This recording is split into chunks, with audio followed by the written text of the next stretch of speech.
سلام علیکم زنده سلامت و خانواده سبا باشه. ما در وقت SSR به دنیا آمدگیم، من خودم اهل و عائله‌ام و برادران خواهرانم. پدر و مادرم در وقت SSR که بود شعاری همون کمونیستی دولت SSR که دین افیون خلق است.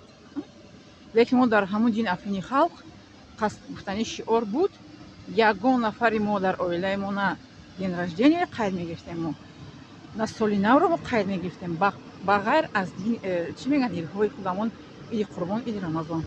ما یگان جشن غیر دینی خودمون رو در عائله ما جشن نمیگفتیم. فهمیده که حال آنکه SSR بود من بود و بودن آدمایی که سالی نو رو جشن میگفتن، بودن انسان‌هایی که چی میگن دین رجدین روز تولد جشن میگفتن. نه در عائله ما این نبود.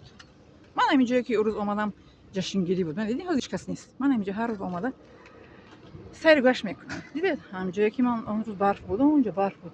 نه جایی که برف بود کو برف بازی کردن. حالا هیچ کس نیست امروز. همون روز اومدم که در وایشون چی میگن افیدم این نصیبی اومده است که همون زن کلمه استغفرالله رو معنیش رو درست از خود کرد.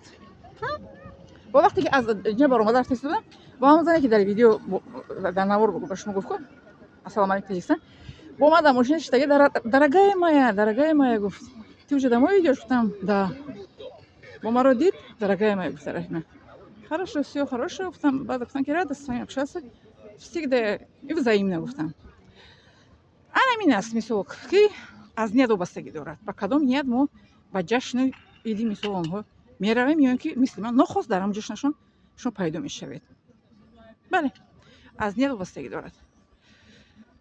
من نمیگم میذارم شما